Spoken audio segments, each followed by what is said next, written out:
There were times when I would get off work after doing my home sites, I felt guilty because my home is getting rebuilt and other people are still waiting to get, their homes rebuilt.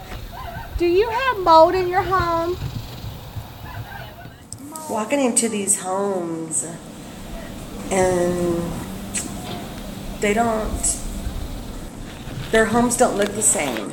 You see fallen sheetrock, you don't see furniture anymore. Maybe they lost it during the hurricane because of the water damage. You could see the sky from their living room as you walk in. You see hanging tarps inside the home. You see tarps separating bedrooms because they can't afford to rebuild their homes. She says she feels like she's not clean now. That her house is much gutted. After the hurricane, there was nothing.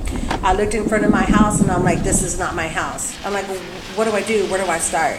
And so one day I just got in my vehicle and I went on 77 and I saw the Refugio County Volunteer Reception Center sign. And I pulled over and I walked in there and I asked them for help. And I started volunteering. And then I was offered a job.